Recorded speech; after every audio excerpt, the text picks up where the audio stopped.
It looks like people have trickled in, so good evening and welcome. My name is Erica Zarzin, and I am the Public Awareness Coordinator for the Alzheimer Society of Saskatchewan.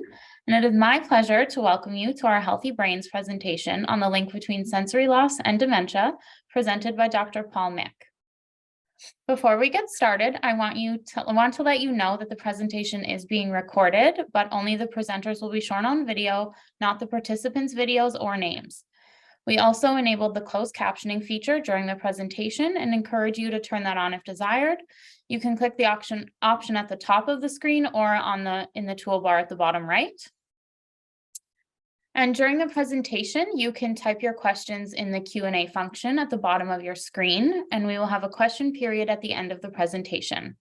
We ask that you please keep your questions relevant to the presentation, and if you have any further questions, do not hesitate to reach out to our society staff at our resource centers across the province or by calling the Dementia Helpline at 1-877-949-4141. I would now like to introduce you to Dr. Mick. Dr. Mick is a neurologist with a subspecialty as an ear, nose, and throat surgeon who focuses on diseases of the ear, and Associate Professor of Medicine at the University of Saskatchewan. His formal training includes medical school at the University of Alberta, residency at the University of British Columbia, fellowship at the University of Toronto, and a master's degree in public health from Harvard.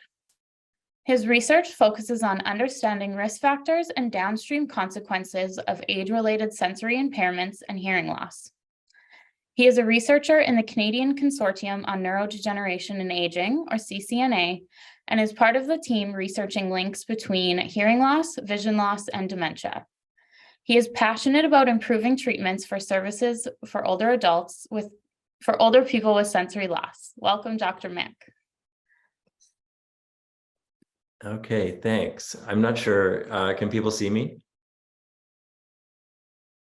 and hear me? I think, okay. Erica, can you just let me know if you can hear me okay? Yeah, you can. Oh, okay, great. Sorry. That's all right. Okay, well, thanks everybody for taking time out of your lives to attend this talk, and thanks to the Alzheimer Society of Saskatchewan for inviting me. I hope everybody learned something from this presentation, and I hope I do too. I'm looking forward to the Q&A session. All right, let me see if I can figure out this. Oh, okay, there we go. Yeah, so in his book, Critique of Pure Reason, Immanuel Kant, way back in 1781, wrote that all of our knowledge begins with the senses, proceeds then to understanding, and ends with reason. There's nothing higher than reason. And this highlights that people have known for quite some time that our sensory organs and the brain are intricately linked, and that cognition is supported by information that it receives from all of our senses. So we'll delve into that a little bit further with this presentation, highlighting some of the more recent research that's been done in the field. And so hopefully by the end of the presentation, you'll better understand associations that exist between sensory loss and the development of dementia, and what we know about managing hearing loss in people with dementia. And I'm focusing on hearing loss because of, my clinical expertise, but, managing vision loss in people with dementia is also an important consideration. We'll touch on that a bit, but I'll focus more on hearing loss just because of my background. So I don't have any disclosures of conflicts of interest. I don't sell hearing aids or anything like that. I suppose, I am passionate, as Erica said, about improving healthcare for people with hearing loss. So maybe that's a conflict of interest. But I certainly don't have any financial conflicts of interest. So the first part of the talk will be about associations between hearing loss, vision loss, and dementia. And this is an important topic because each of these three domains are key domains of intrinsic capacity among people especially as they get older. The World Health Organization has identified actually 6 key domains of intrinsic capacity that support well-being and function as people age. Those include heart health, physical activity and moving around, our psychological capacity, but also cognition, hearing, and vision. So we'll be focusing on 3 of these key domains and how they relate to each other. So recently in the Lancet, which is a very prestigious medical journal, they published a large article about risk factors for dementia. They calculated based on meta-analyses. So a meta-analysis is basically a study of other research studies, and the results of a meta-analysis represent the combination of results from other studies. They did a meta-analysis looking at risk factors for dementia and calculated that about 40% of dementia risk is attributable to the combination of 12 modifiable risk factors.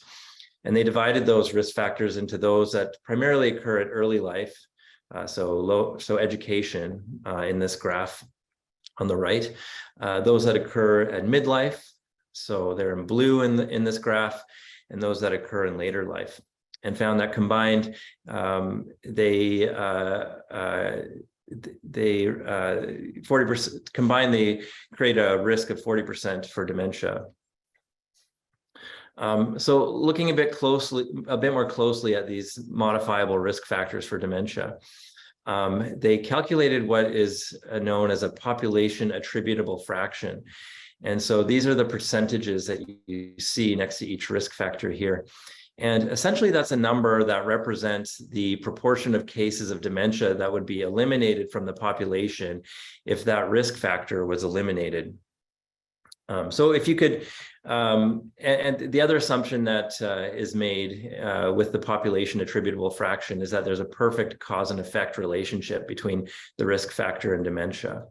So it's, there's a lot of assumptions, and these numbers are pretty theoretical, but they do allow us to compare the importance of different risk factors. So for example, with hearing loss, we see the population attributable fraction of 8%. So that means if you could theoretically eliminate hearing loss from the population, that you would also eliminate 8% of dementia cases. So vision loss was not included in this meta-analysis, but other people have calculated the population attributable fraction for vision loss, and it ends up being about 5%. So recalling that hearing loss had an 8% population attributable fraction, we see that that's the highest for any of the risk factors, and these are the ones that are associated with later life. So the relevance of identifying risk factors for dementia is that there are no cures for dementia, and thus addressing risk factors is a key element in the strategy for reducing dementia prevalence. And even if we can't eliminate hearing loss or other risk factors entirely from the population, we know that interventions that merely delay the onset of dementia by 1 year can lead to a more than 10% reduction in the global prevalence of dementia by 2050. And that statistic was calculated in 2007. So, even if we can't get a perfect result, we can't entirely eliminate all of these risk factors, and they may not be perfectly causally related to dementia. Even small improvements might make a big difference. So both hearing loss and vision loss are among the most important risk factors for dementia because their links with dementia, according to previous studies, are both strong and consistent, and they're also highly prevalent.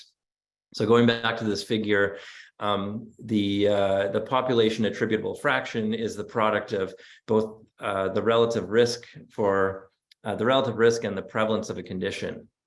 So the relative risk for hearing loss is 1.9. Well, what does that mean? So it means that the risk of developing dementia among those with hearing loss is 1.9 times higher than among people who don't have hearing loss. And this number is above and beyond the additional risk arising from linkages between hearing loss and dementia that may be caused by other variables like older age.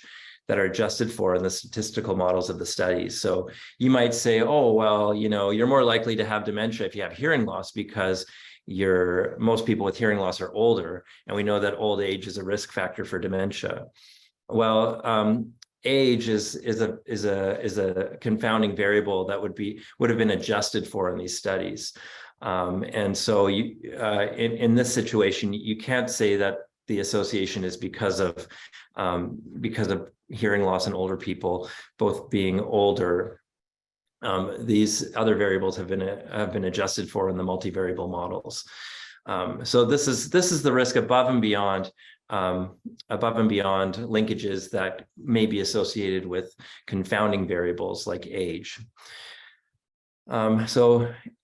If you look at the relative risk for hearing loss, we see that it's actually the highest among all the risk factors. So this is one of the reasons why the population attributable fraction is quite high for hearing loss, and why it's an important risk factor. With respect to the relative risk, people with hearing loss, it's not a homogeneous group. There's a big difference between the functional impairment associated with a mild hearing loss and the functional impairment associated with a more severe hearing loss. So when people have looked at the risk of dementia according to severity of hearing loss, we do see a linear trend whereby if you have a more severe hearing loss, your risk for dementia goes up in a linear manner. And that's what this slide is showing. Okay, so beyond the relative risk between a risk factor and developing dementia, which I've explained is quite high for hearing loss. The other characteristic of a risk factor that's important from a public health point of view is how prevalent is it. And so we know hearing loss is very prevalent. You see here in this particular study, they calculated a prevalence of 30% in the population. And so that's why, even though if you look at the relative risk for hearing loss being the same as the relative risk for depression at 1.9, the population attributable fraction for hearing loss is about twice that of depression because its prevalence is so high. So this is why people are starting to pay attention to this link between not just hearing loss, but vision loss as well, but the link between sensory impairment and dementia, because there's a strong association and sensory loss is very prevalent. So it means that if there's a cause and effect relationship and we can make some inroads in treating sensory loss better, then maybe that's going to have a major impact on the prevalence of dementia. Speaking of hearing loss prevalence, here's a graph showing how hearing loss prevalence is a function of age. We see here the red bars representing the proportion of people in age groups that have moderate or worse hearing loss. And it rises exponentially with age, probably earlier than many people would think. This exponential increase starts in the 40s. There's a bit of a delay. Dementia is also age-related and increases in a similar exponential fashion with age, but a bit delayed compared to when hearing loss starts to become prevalent. And dementia prevalence is represented by the yellow dots. So around the world, 1.6 billion people have hearing loss. On average, there's about a 10 to 20 year delay to seek help for it. The average age of first hearing aid use is 70 years. Screening may help identify earlier, and screening is starting up in some places around the world. And up to 90% of people living with dementia have some form of hearing loss. This prevalence is high now, but it's expected to skyrocket in the next few decades because of aging populations around the world. The increase in prevalence is actually going to be driven mostly in other places such as the Western Pacific, Southeast Asia, and Africa, although it's happening everywhere. We see similar trends with the prevalence of dementia. The prevalence of dementia is set to double every 20 years, such that by 2050, 100 million people will be affected worldwide. And that's also because of aging populations, and both hearing loss, vision loss, and dementia being so highly associated with age. Of eye diseases, cataracts and diabetic retinopathy, but not glaucoma or age-related macular degeneration appeared to be associated with increased dementia risk. Vision loss is also incredibly prevalent. There's at least 2.2 billion people around the world with vision impairment, including 1 billion people with vision impairment that could have been prevented or has yet to be addressed. And those types of conditions are listed over on the left-hand side. So I've been talking about associations between sensory loss and dementia, dementia being a disease. There are similar associations observed between sensory loss and cognition among healthy older adults. So among people who don't have dementia. We know that our cognition changes as we get older in both good ways and bad ways. Most people assume that it's all bad. But it's not. I mean, you see that a lot of cognitive processes do slow down with time and our performance worsens as we get older. These are things like speed of processing, working memory, long-term memory, so-called fluid intelligence, or the ability to learn new things or process abstract ideas or do things quickly. Those types of cognitive processes tend to worsen over time, but our knowledge about the world, our knowledge about language, our emotional intelligence actually improves over time. So it's not all bad news as we get older. So our group, my research group, has looked at associations between both hearing and vision and cognitive processes among healthy older adults who are participants of the Canadian Longitudinal Association on Aging. And you can see here in the graphs on the left-hand side in the top panel, as you go from left to right on the x-axis, you go from better to worse hearing. And as you do that, you see that performance on executive functioning worsen. So we're seeing this association between hearing and cognition. And executive functioning refers to the capacity to plan ahead and meet goals, display self-control, follow multiple step directions, even when interrupted, and stay focused despite distractions. So in our study, people with worse hearing did more poorly on these tests of executive function and also on tests of memory. There was a similar pattern seen between worse vision and worse executive function, although we didn't find an association between vision and memory. And again, we did a multivariable regression analysis. So in these studies, we're adjusting for third variables that might explain these associations that were measured, things like age and various health factors. So what do these results really mean? Well, if you consider two hypothetical women, Sally and Joan, who are both the same age, education, they have the same level of education, they have the exact same health status. Their only difference is that Joan has a moderate hearing loss. In our study, on average, a person like her would perform as if she is 5 years older on a test of executive function compared to Sally. And if Joan also had a mild vision loss, she would perform about 9 years. Her executive function performance would be about 9 years worse than Sally. So, a key unanswered question that nobody's really answered yet is what are the mechanisms linking sensory loss with dementia and cognitive decline? And relatedly, does treating sensory loss reduce the risk? There are two main hypotheses that explain these observed associations. The first is called the Cascade Hypothesis, in which the sensory loss results in an increased cognitive load to the brain in response to difficulties processing poor sensory input. It's more effortful, it takes more energy, cognitive energy, to process a sensory signal that isn't clear. So if I spoke like this and my voice was muffled, it would be a lot harder for people to understand what I was saying than if my voice was clear. It takes more cognitive resources to do that. And so over time, this might result in structural changes to the brain. It may result in reduced brain or cognitive reserve, which is needed to, cognitive reserve is a concept, and brain reserve is a concept that means that your brain is more resilient to disease processes like Alzheimer's disease or other forms of dementia. And so with lower cognitive reserve, the manifestations of dementia might arise more quickly or sooner than they otherwise would if you didn't have that sensory impairment.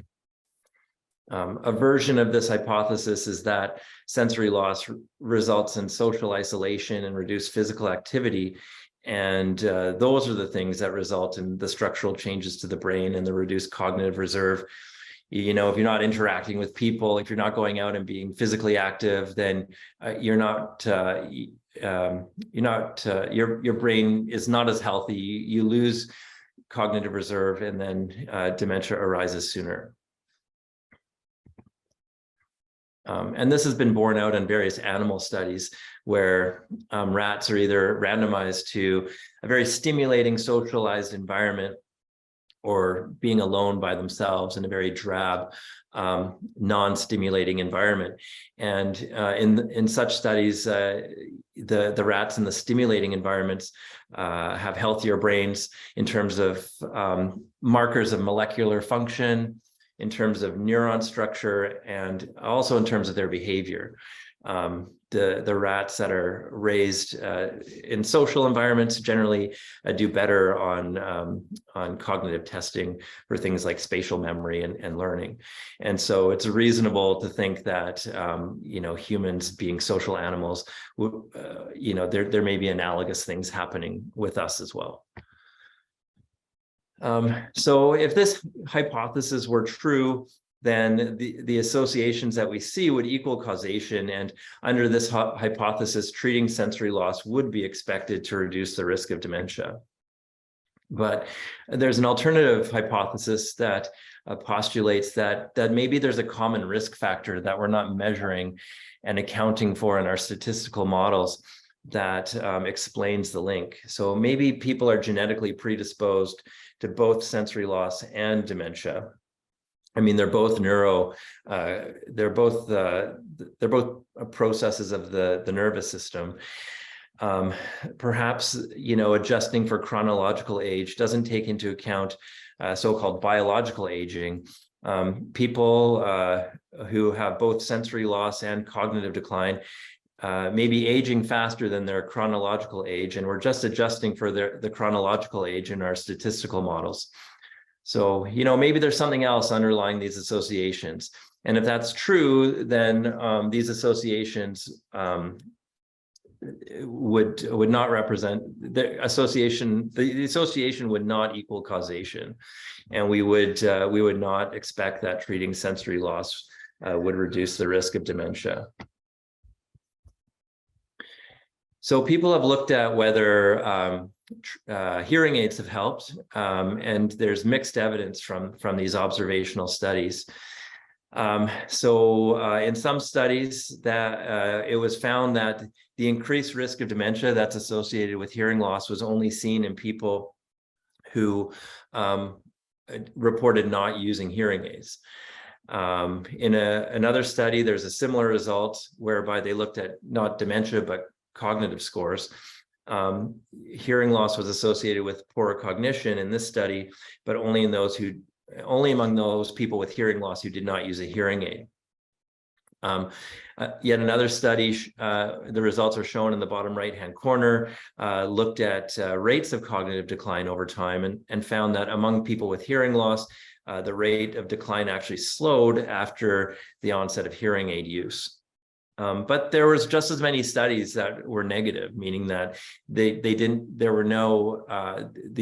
association wasn't modified by whether or not somebody used a hearing aid or not. Regardless of whether they reported using a hearing aid, the association existed. a limitation of some of these studies is that the measure of hearing aid use is very crude. There may be a single question asking whether or not somebody used a hearing aid or has purchased a hearing aid in the past, but that doesn't really get at whether they actually use it or using it regularly and properly. So somebody who buys a hearing aid, uses it once or twice, puts it in a drawer, perhaps doesn't get the same benefit as somebody who uses it more regularly. However, we're all looking forward to the results of a randomized controlled trial this year, whereby people with hearing loss are either randomized into a group with gold standard treatment, free hearing aids, auditory rehab,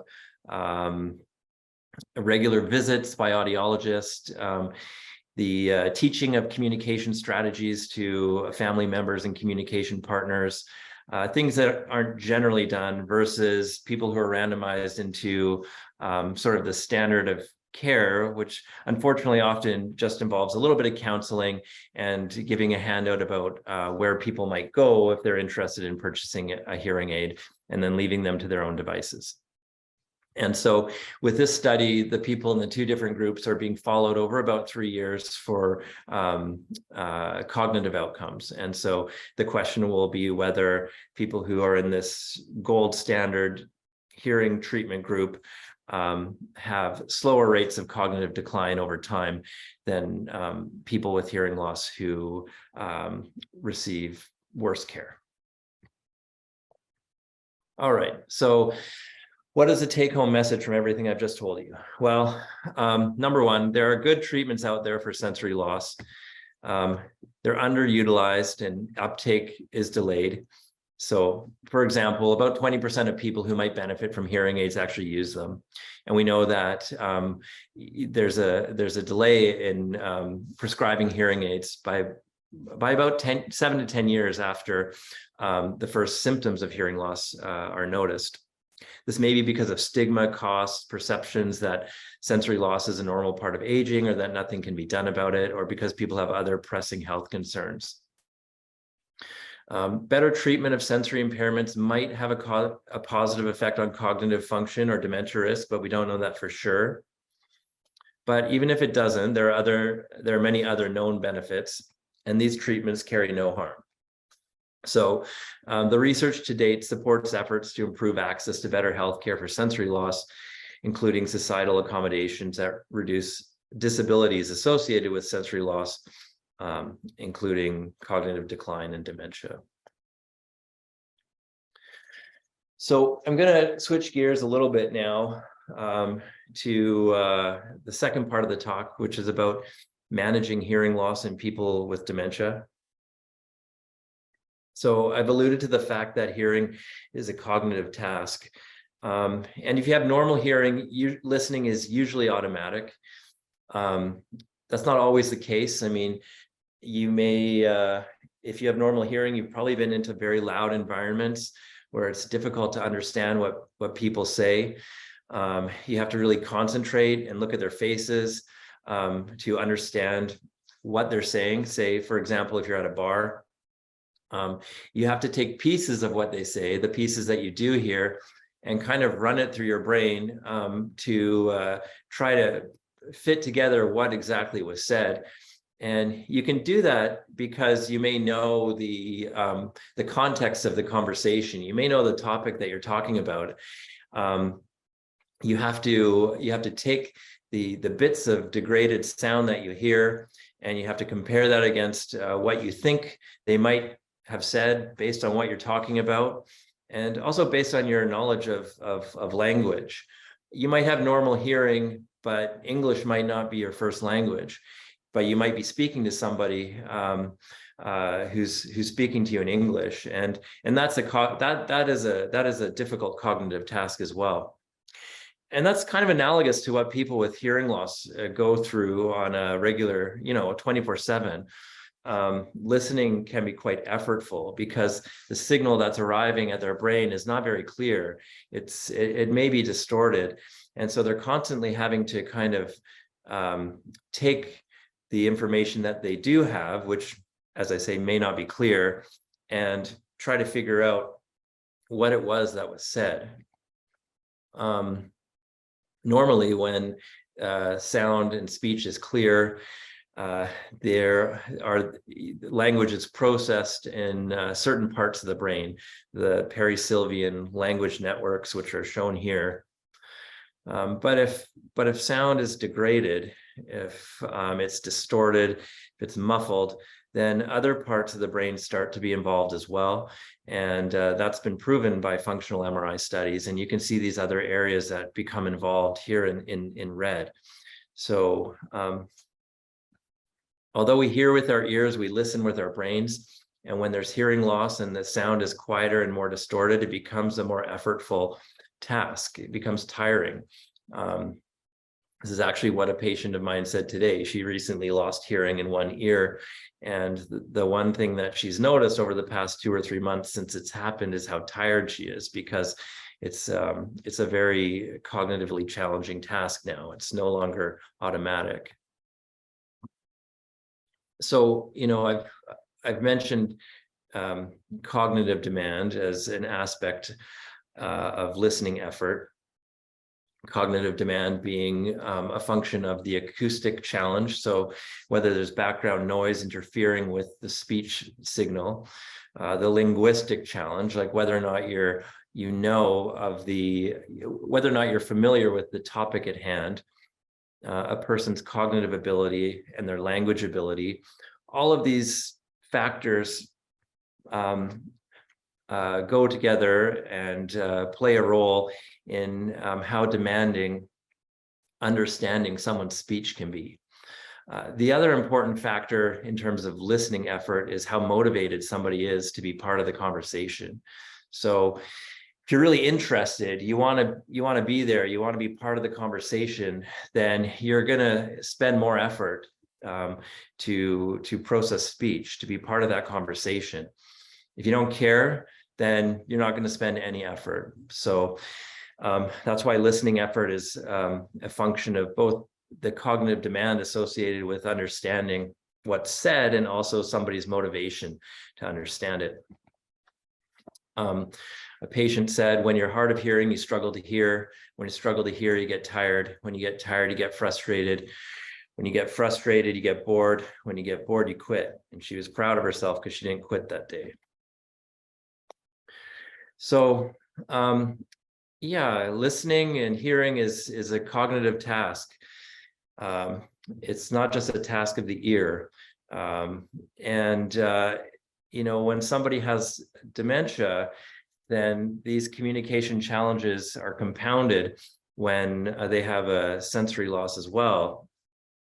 Dementia can cause aphasia, so difficulty with finding words, and memory loss, which also makes it difficult to communicate about things with people. Vision loss can impair speech reading. It can make it difficult to understand body language. And hearing loss, as I've mentioned, can result in speakers seeming quieter and voices being more distorted. Communication is crucial for people living with dementia because it helps them maintain a sense of who they are. It sustains relationships, it improves their quality of life. The inability to express oneself may lead to anxiety and frustration. And communication facilitates person-centered care and participation in various activities, which are important for quality of life. So we should really be focusing on everything we can to improve the ability of people living with dementia to communicate. Hearing loss exacerbates the effects of dementia. Various studies have shown that when you combine the two, there are increased rates of depression, functional decline, social isolation, increased dependency on caregivers, caregiver burden, and behavioral and psychological symptoms like apathy, agitation, hallucinations, and aggression. So how do we assess hearing in people who are living with dementia? It can be very challenging because symptoms of hearing loss and cognitive problems are often one and the same. Both can cause difficulty in following conversations, can increase forgetfulness. It can result in withdrawal from social interactions. A person with dementia may not be able to communicate that they have a hearing loss. Their caregivers may assume that hearing cannot be reliably assessed because of their cognitive challenges, or that hearing interventions won't be helpful for them.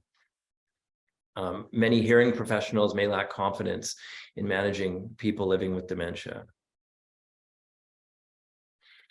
The aspects of standard audiological management include very detailed diagnostic testing. So you can see on the right-hand side here, this is an audiogram. This is a measure of hearing. Every one of those dots on the graph represents a different piece of information that's collected. So you can imagine that even for an audiogram, which is a relatively basic, diagnostic tool, it takes a lot of time, and there's a lot of information that's collected, and this might be very difficult for a person with dementia to sit through and to understand and to give reliable results. So that's part of this is the standard management practice. Another aspect of standard practice is prescribing highly customized, high-priced, and highly technological hearing aids, which may not be appropriate for someone with a severe cognitive impairment. There are barriers to the standard management practice for people living with dementia. Repeat trips to specialty clinics may be required, and that can be quite challenging. Their ability to tolerate or understand the testing procedures they may not have that ability. Hearing aids can be very complex and quite small and difficult to handle, and there's a lot of out-of-pocket costs. That being said, the standard of practice may be appropriate and feasible for people living with dementia at early stages. And various studies have shown that up to about 50% of people in the early stages of dementia can complete a full audiological assessment reliably. But even if they can't, reduced assessments such as simple screening tests may provide enough information for counseling and hearing aid fitting. Hearing aids have been shown to reduce problem behaviors such as negative statements, forgetting, searching, and pacing among this patient population. So, we know that people living with dementia are as individualized as everybody else, and so we wouldn't expect there to be a one-size-fit-all approach to managing hearing loss in people living with dementia. If they're at early stages, then it may be a really great time to screen for hearing loss and vision loss, because at that stage, it may be easier to do the tests that would give us the most information about their sensory abilities, and perhaps fit them with hearing aids. For example, they may still be able to learn how to manage those devices. It may also be different if they've known about a hearing loss for many years before the diagnosis of dementia is made. If they have practice and are used to their devices, then they may be able to continue to use them as they move along the spectrum. That being said, simpler approaches to diagnosis and management may be more appropriate for many people living with dementia. So a group out of the Eastern United States called Memory Hears created a program where they went into long-term care facilities. They abandoned attempts to do very detailed diagnostic hearing testing. They realized that it wasn't appropriate to prescribe expensive and customized hearing aids. So instead, their goals were to improve people's ability to communicate by improving the acoustic environment in assisted living facilities, so reducing background noise, and teaching caregivers about hearing loss, communication strategies, and the use of a non-custom amplifier, such as shown here. They also provided people living with dementia practice sessions at using these non-custom amplifiers. So Unlike hearing aids, which are fitted to an individual's specific hearing loss pattern, these amplifiers simply amplify sound. So a pocket talker is something that is quite simple. The headphones are placed over the patient, and the person speaking to them simply speaks into a microphone that's attached by a wire. The device on the bottom is worn on the ear. It's similar in that it amplifies all sound. It's not specifically fit to a person's level of hearing impairment, but the level of amplification can be simply adjusted using a dial.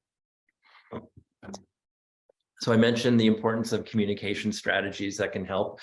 You know, we don't just treat hearing loss with amplification devices. These communication strategies are really meant to reduce the effort associated with understanding speech. So reducing that listening effort that I talked about before.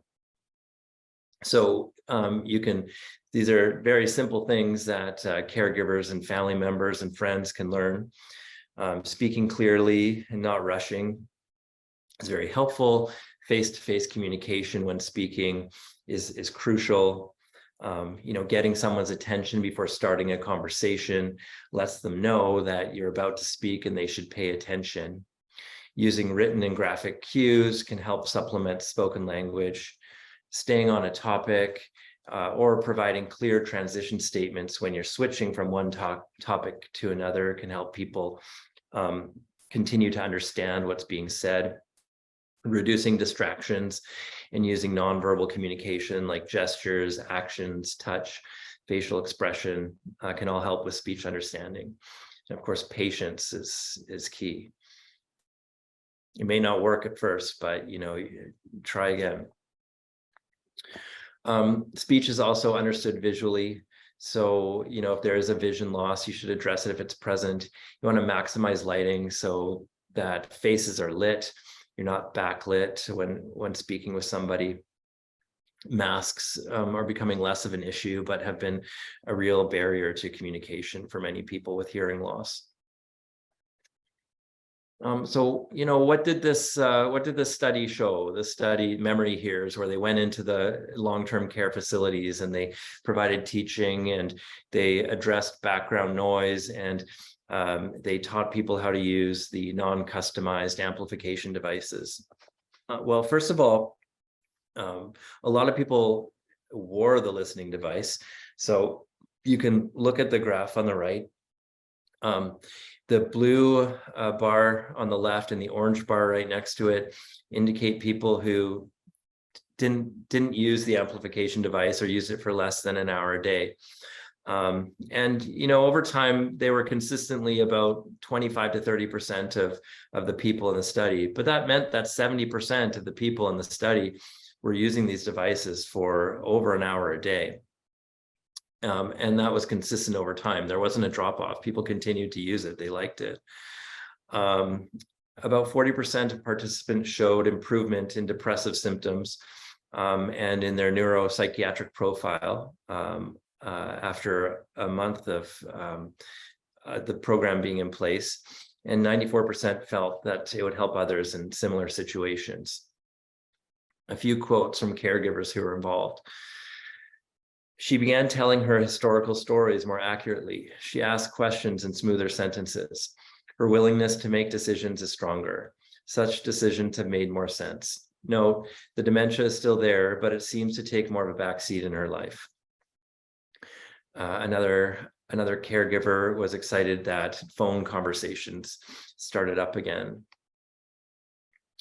A third said, "My mother listens to music more, and when she's watching television, she seems to understand what she's watching and laughs or smiles at appropriate times. She also speaks louder, asks more questions, and seems to follow the conversation better. She's reading more often." Of course, there's challenges. We, work in a siloed healthcare system. Unlike the Memory Hears program, most of our services are clinic-based, meaning that people have to leave their facilities and come to clinics, and this can be very challenging and may not seem worth it if many appointments are required, and you know, there isn't confidence that help will be provided. There's a lack of multidisciplinary knowledge among various providers. So, you know, many people working in the sensory loss field don't know much about cognitive impairment, and they don't know much about managing people with dementia. And the vice versa is true as well. People who work as caregivers in long-term care facilities or who work closely in memory clinics may not know much about managing sensory loss. So it would be helpful to break down these barriers and start the conversations between different disciplines.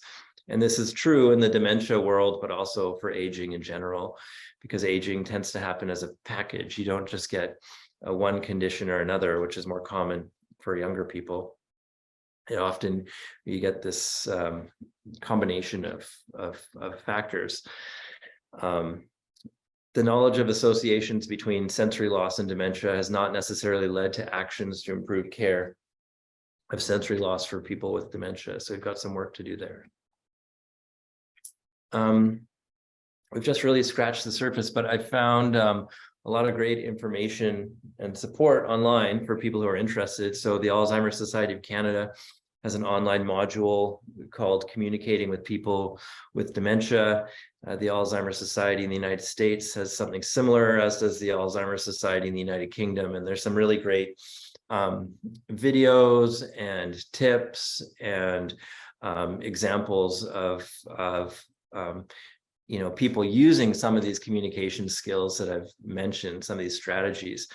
And that's a very simple thing. And hopefully that would be hopefully that is a take-home message for people today. Hopefully they can learn some of these simple communication skills and, you know, just realize that some of the communication challenges that they may be experiencing with their loved one who is living with dementia may not be entirely due to their cognitive challenges, but maybe due to hearing or vision impairment that may be relatively easily addressable, even if it's just by being aware and communicating in different ways to reduce the listening effort that's imposed by the sensory impairment. So I'd like to acknowledge some of my collaborators, including the students whose pictures are here, and some of the grant funders for some of the studies we've done, and the rest of my teammates in the Canadian Consortium on Neurodegeneration and Aging, Team 17, research at the sensory cognitive interface. So thank you very much for listening. And if there's any questions, I'd be happy to try to answer them.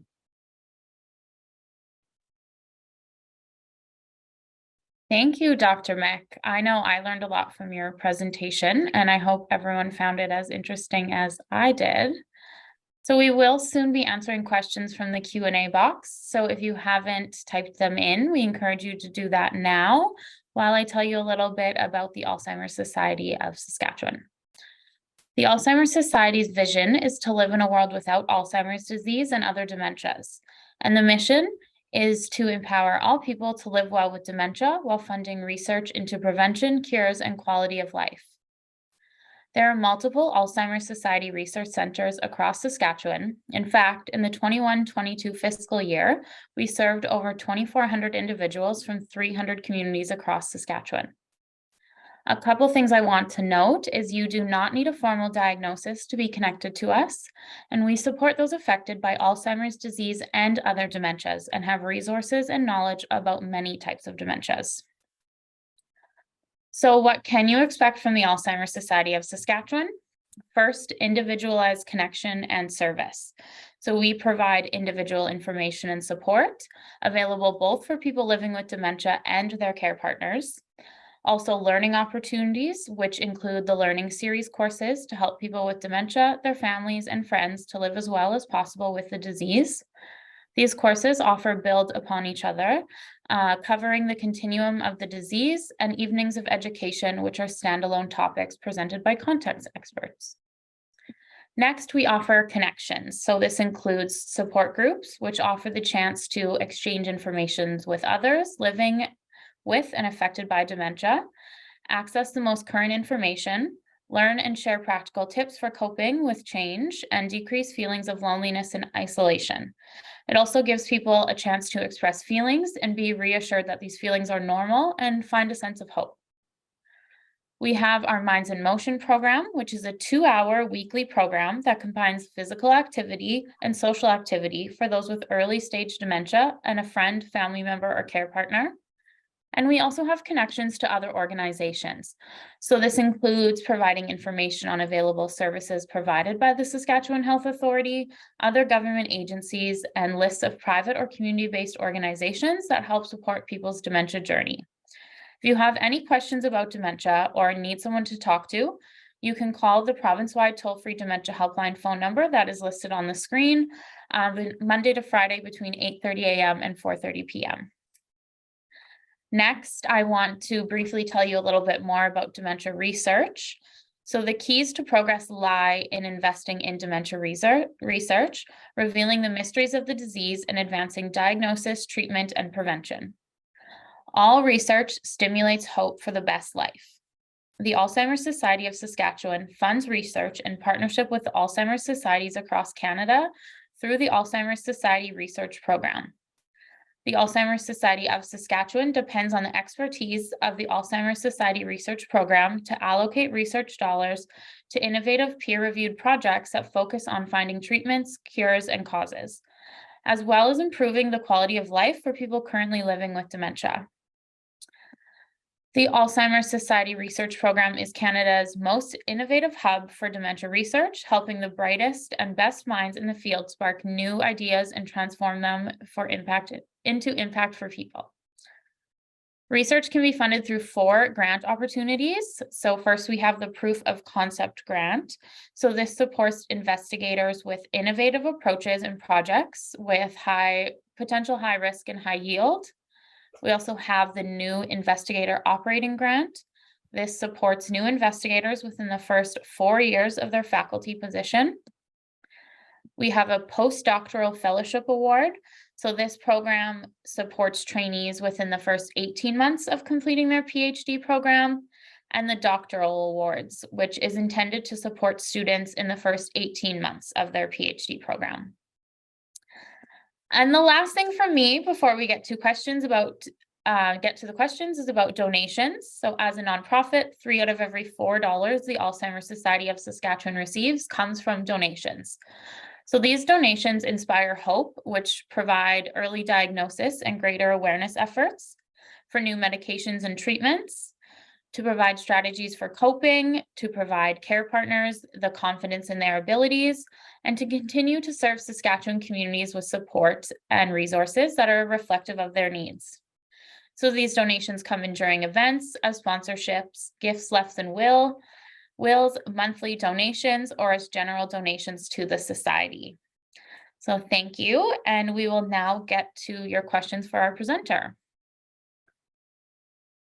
So,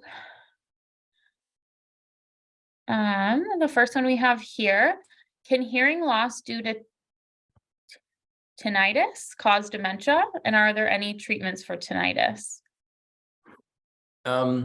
Yeah, well, so tinnitus is frequently goes along with hearing loss, not always, but it often does. And it's a sound that only the person can hear. It's not something that can be heard by others. So it's thought to be a consequence of actually the brain overworking to process the sound that's not coming in. So it is in response to the lack of sound coming from the ears.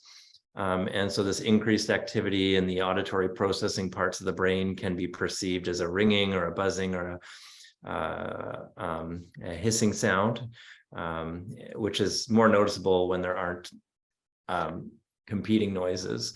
So often people notice it before bedtime, for example. and it can interfere with sleep.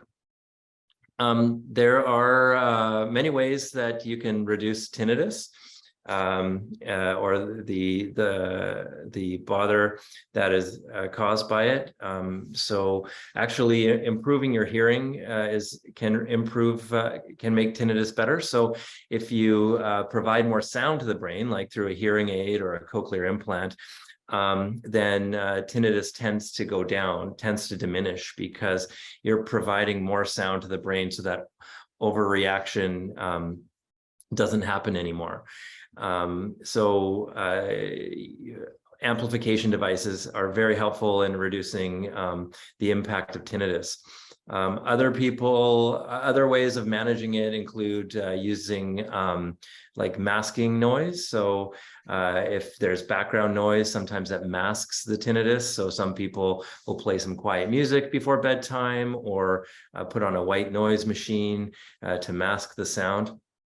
And then there's a form of cognitive behavioral therapy, which is just learning to think about it differently. That can be helpful. It's called tinnitus retraining therapy. And essentially, what it involves is trying not to focus too much on the sound, on the tinnitus sound.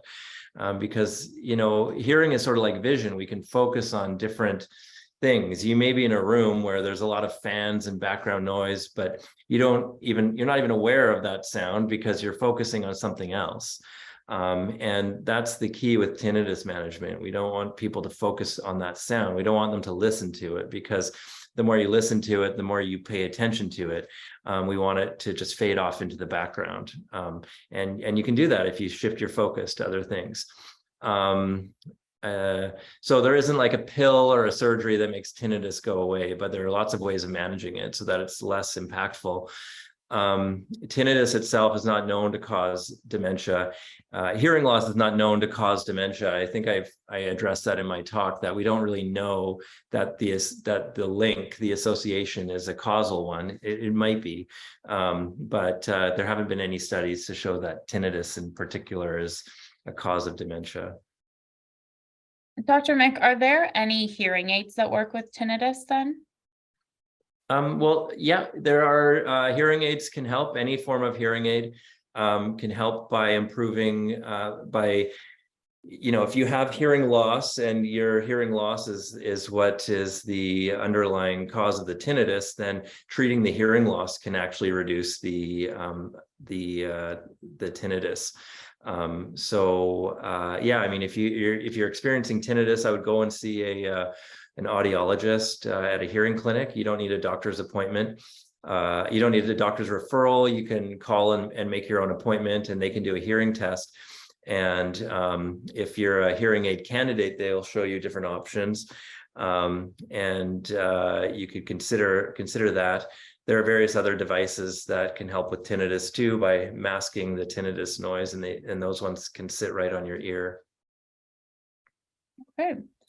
So if someone is born hard of hearing or deaf and grows up using sign language, will they have the same challenges as someone who loses their hearing later in life? Probably not. So all the studies that I've quoted they involve people who have lost hearing over time, which is the vast majority of people experiencing hearing loss in the world. People who are born deaf and have learned from a young age how to adapt to it. And so they probably represent a very different group.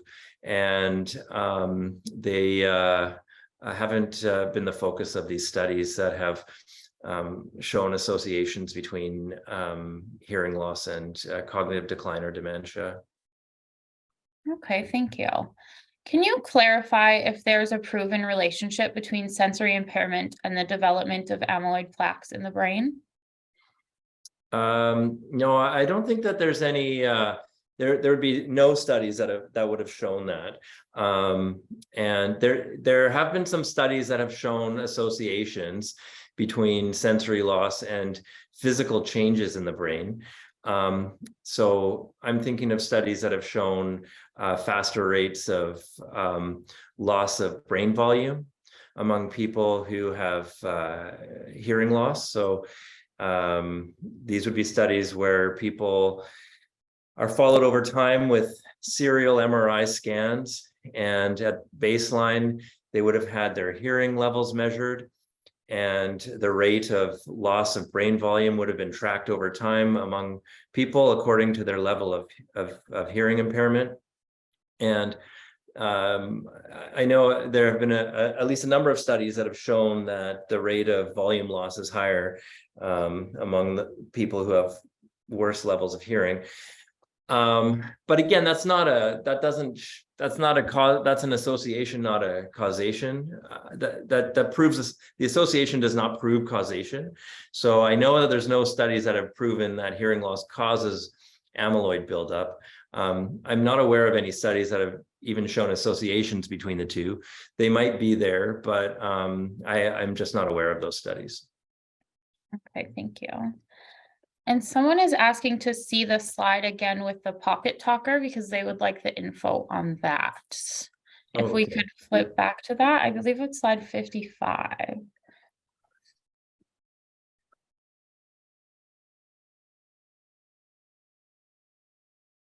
Just down one, 56. Oh, 56.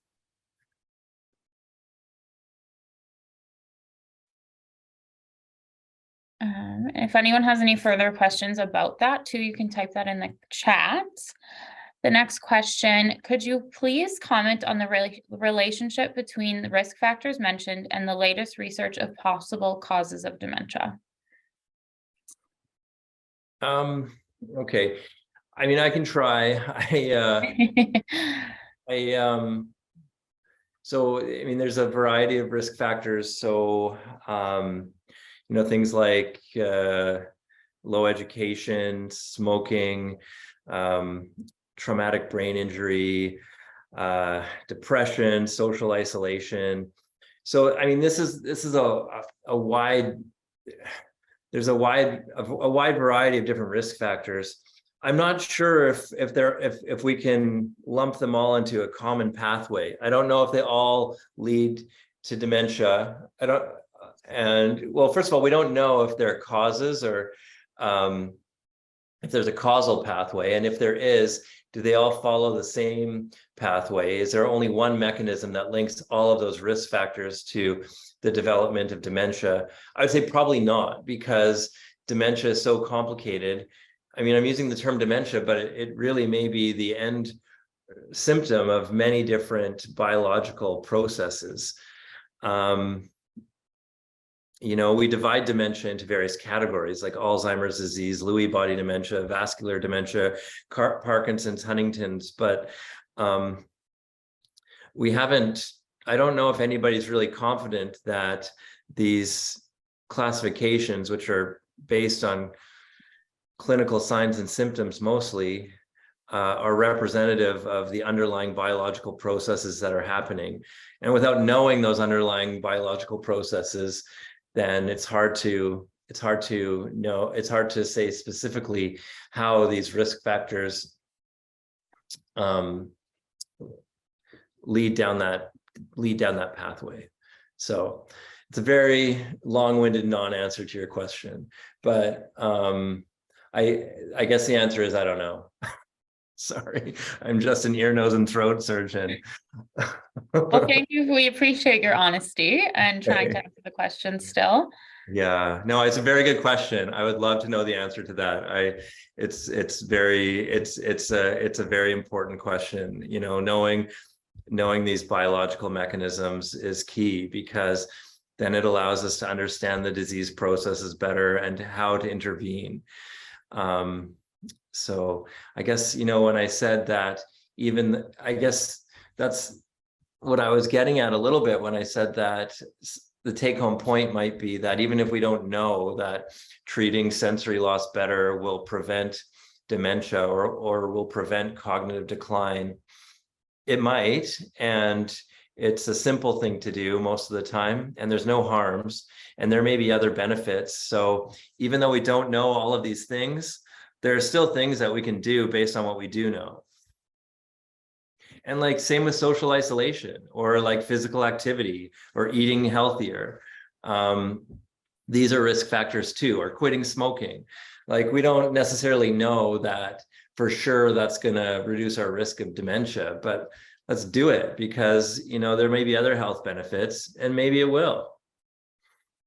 Absolutely. That's great advice. Yeah. Do you have any tips to help people consider hearing aids when they're being resistant? Yeah, I think, that's, I mean, that there's still a lot of stigma, because hearing aids are associated with age and being old. You know, and they were a lot larger in the past, and people are kind of vain. They may have heard from others that that they don't work, or that you know, addressing hearing loss isn't important. So I think we have to try to break down some of those misconceptions. You know, having people talk to their friends I mean, many people with hearing aids rely on them for living and for socializing and for working. And hopefully people can talk to their friends and family members who have had positive experiences with hearing aids. And I think that is the most important thing. I think that would break down some of the resistance. Most clinicians, most hearing aid providers will provide free trials or money back guarantees. And so people shouldn't be afraid of going in and at least trying, because they can get their money back if it doesn't work out for them. It may not work, you know, the sound might be a bit different right away. I don't think people should expect miracles. Sometimes it takes the brain some time to adjust to the new sound and the way things sound through hearing aids. That can take a few weeks. So people should go in with realistic expectations. But certainly, perhaps knowing that they can get their money back, or they could go ahead and have and try them out without any you know, financial loss, that might be helpful as well. Okay. Is there a connection between vision and hearing sensory loss and the hallucinations, such as visual, auditory, and tactile, that people experience with certain dementias? Well, I know that various studies have shown that some of those experiences do diminish if you can improve communication through treating the sensory impairment. So I don't know if there's like a scientific connection between having a sensory loss and having more of those things like hallucinations, but I think that better communication may ground people with dementia more in the present, and allow them to stay connected to people and to reality. And so you know, that might actually help in reducing those types of experiences. Okay. And someone is wondering if there are invisible hearing aids that just sit in the ear canal. Yeah, there are. They're called lyric hearing aids, and they they're not that common.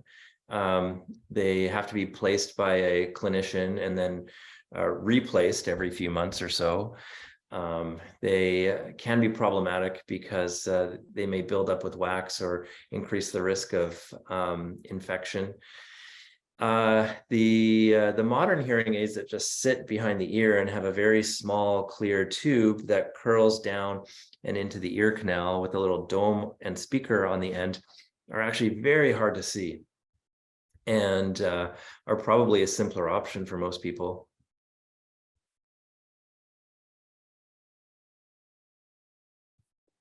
What is the most common implant that you see through your office?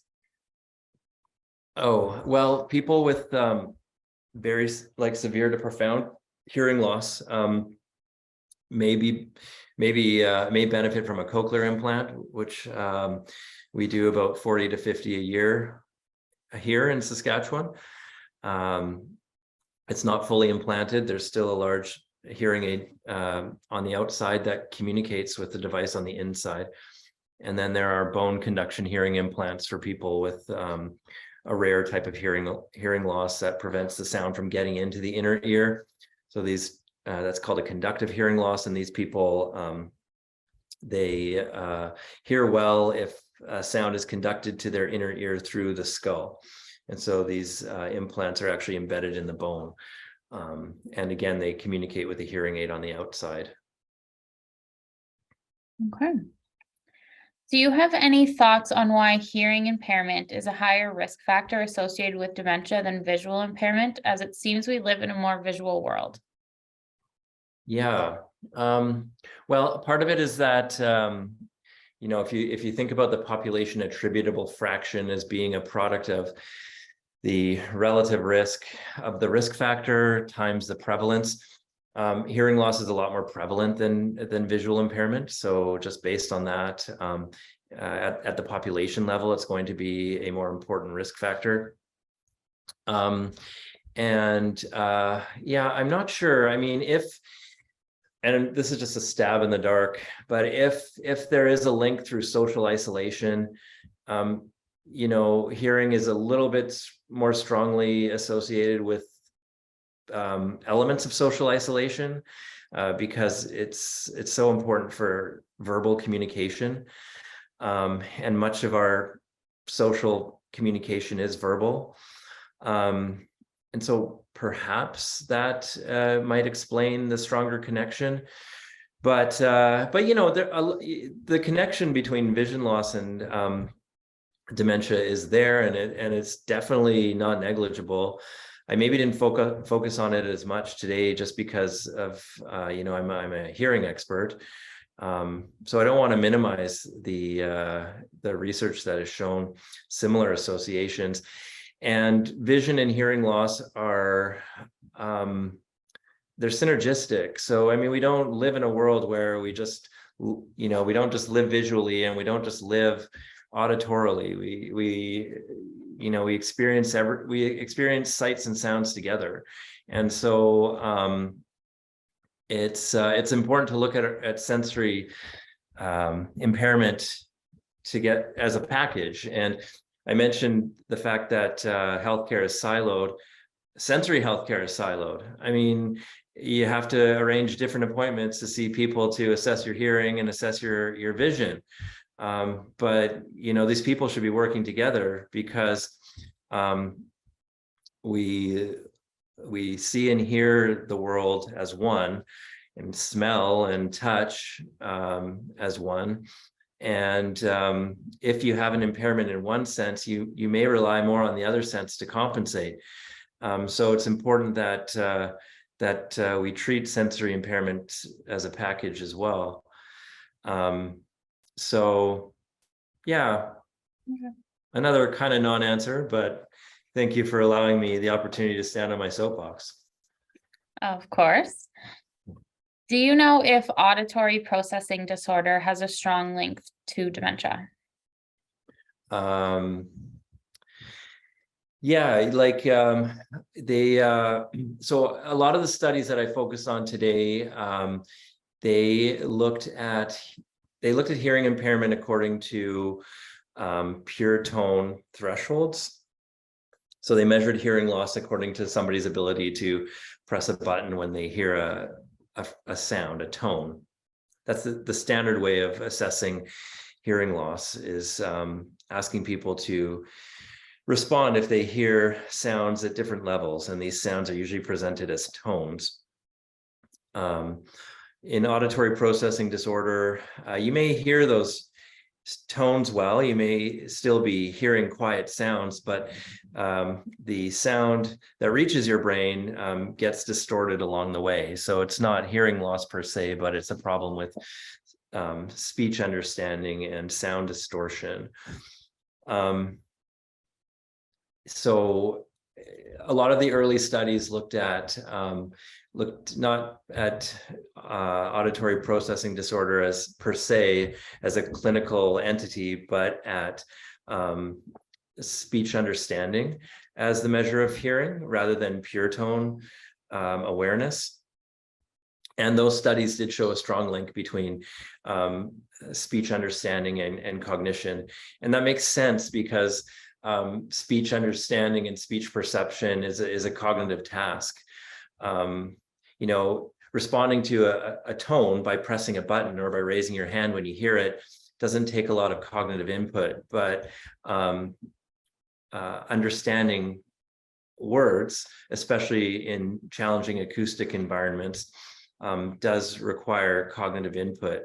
So in those studies, they showed a strong connection between speech understanding as a measure of hearing and cognition.